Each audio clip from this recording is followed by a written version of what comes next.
अस्सलाम वालेकुम electrical engineer. हमने जो सीरीज़ स्टार्ट किया most repeated electrical MCQs for NTS बाप्टा ईटा एंड एटॉमिक एनर्जी, आज उसका जो है ना पार्ट नंबर 14 है, पार्ट नंबर 14 है। तो सबसे पहले जो एमसीक्यूज है ये पूछता है कि व्हाट इज़ स्लिप। स्लिप क्या है? स्लिप जो है ये एनएस और एनएस और एनआर के दरमियान जो बिटवीन जो होता है, ये सिंक्रोनस स्पीड और रोटर स्पीड के दरमियान जो है ना डिफरेंस होता है, उसे स्लिप कहते हैं। ठीक है, difference between synchronous speed and rotor speed. तो ये स्लिप का जो है ना फार्मूला है S is equal to N S minus N R और एन एस। ये स्लिप जो है ना बहुत इंपॉर्टेंट है, इसमें से एक ना एक एमसीक्यूज़ लाजमी आता है। ये एमसीक्यूज़ ये भी पूछता है कि स्टैंड स्टिल में स्लिप की वैल्यू क्या होती है, तो उसकी वैल्यू 1 होती है। तो ये सीरीज़ आप देख रहे हैं इंडक्शन मोटर पे मैंने एमसीक्यूज़ की सीरीज़ बनाई हुई है, वो आप लाजमी देख लें क्योंकि उसमें स्लिप मैंने बहुत डिटेल से जो है ना एक्सप्लेन किया हुआ है स्लिप। तो यहाँ पे हम नहीं समझाएंगे क्योंकि जो है ना वीडियो लंबी हो जाएगी। नेक्स्ट एमसीक्यूज़ देखते हैं जी।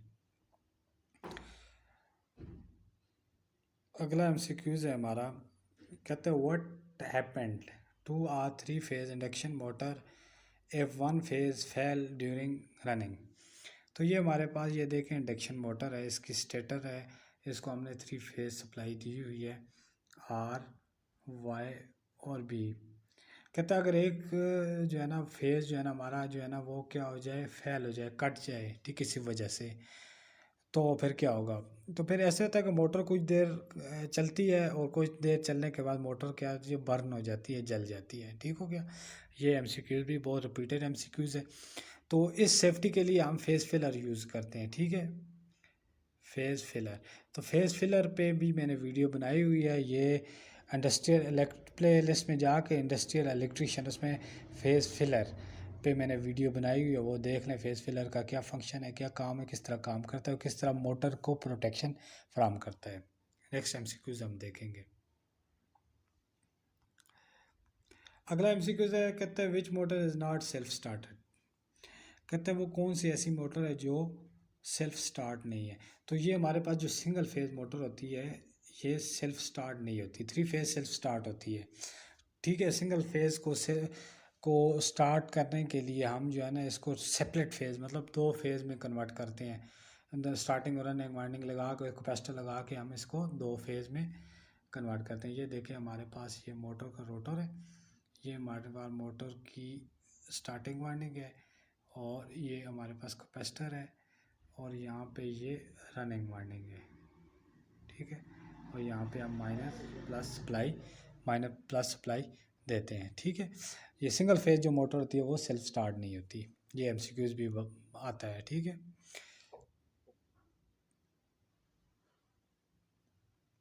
अगला एमसीक्यूज कहता है what is the function of centrifugal switch in single phase induction motor. तो सेंट्रीफ्यूगल स्विच का काम ये होता है कि ये हमारे पास स्टार्टिंग वाइंडिंग है, सॉरी रनिंग वाइंडिंग है, और यहाँ पे हमने एक स्विच लगाया हुआ है सेंट्रीफ्यूगल स्विच, और ये हमारे पास रोटर है और ये हमारे पास जो है ना स्टार्टिंग वाइंडिंग है। यहाँ पे हम माइनस प्लस देते हैं। ठीक हो गया। तो ये जो सेंट्रीफ्यूगल स्विच है ये मोटर को स्टार्ट होने के बाद क्या करता है, ये जो हमारे स्टार्टिंग वाइंडिंग होती है इसको डिस्कनेक्ट कर देता है। अगर ये डिस्कनेक्ट ना करे तो क्या होगी, ये वाइंडिंग हमारी जल जाएगी। तो इस वजह से सेंट्रीफ्यूगल का काम क्या होता है, ये स्टार्टिंग वाइंडिंग को डिस्कनेक्ट करता है स्टार्ट करने के बाद मोटर को। ठीक हो गया। नेक्स्ट एमसीक्यूज हम देखते हैं। अगला एमसीक्यूज कहते हैं what is the relation between starting winding and running winding in a single phase induction motor with respect to resistance. ये बड़ा इंपॉर्टेंट है, बहुत इंपॉर्टेंट एमसीक्यूज है। ये भी मोस्ट रिपीटेड एमसीक्यूज है। कहते हैं कि जो है ना रेजिस्टेंस के लिहाज से जो है ना इन दो वाइंडिंग में क्या डिफरेंस है। तो ऐसा होता है जो स्टार्टिंग वाइंडिंग होती है, स्टार्टिंग वाइंडिंग, ठीक हो गया, स्टार्टिंग वाइंडिंग इसकी रेजिस्टेंस क्या होती है, स्टार्टिंग वाइंडिंग की रेजिस्टेंस हाई होती है। ठीक हो गया। आर इसका जो है ना स्टार्टिंग वाइंडिंग का आर क्या होता है, हाई होता है। ठीक हो गया, ये स्टार्टिंग वाइंडिंग। और इसकी जो इंडक्टेंस होती है वो क्या होती है, वो लो होती है। और रनिंग वाइंडिंग का क्या होता है, आर जो होता है वो लो होता है, रेजिस्टेंस लो होती है और इंडक्टेंस इसकी हाई होती है। ये डिफरेंस होता है रेजिस्टेंस के लिहाज से। ठीक हो गया, ये भी बहुत इंपॉर्टेंट है। आपने याद रखना है कि जो स्टार्टिंग वाइंडिंग होती है जो मोटर को स्टार्ट करती है उसकी रेजिस्टेंस हाई होती है, और जो रनिंग वाइंडिंग है उसकी रेजिस्टेंस लो होती है। ये एमसीक्यूज पूछता है अक्सर।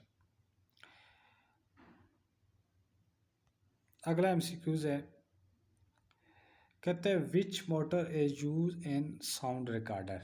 ये भी बड़ा इंपॉर्टेंट, साउंड रिकॉर्डर में कौन सी मोटर इस्तेमाल होती है। ए होती है एस्ट्रेस मोटर, एस्ट्रेसिस मोटर इस्तेमाल होती है साउंड रिकॉर्डर में।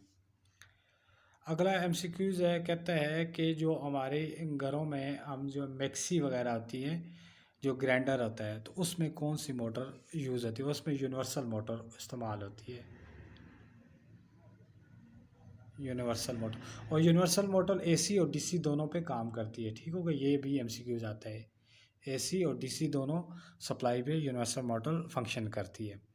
अगला एमसीक्यूज कहता है which motor is used in hard disk. Hard disk में जो है ना कहता है कौन सी मोटर होती है। ये आपने याद रखना, जितनी भी इलेक्ट्रॉनिक डिवाइसेस है उसमें काम करती है स्टिपर मोटर। स्टिपर मोटर, तो जितनी भी इलेक्ट्रॉनिक्स डिवाइसेस होती है उसमें कौन सी मोटर यूज़ होती है, स्टिपर मोटर। तो हार्ड डिस्क में भी स्टिपर मोटर यूज़ होती है। ये भी मोस्ट रिपीटेड एमसीक्यूज है। ठीक है।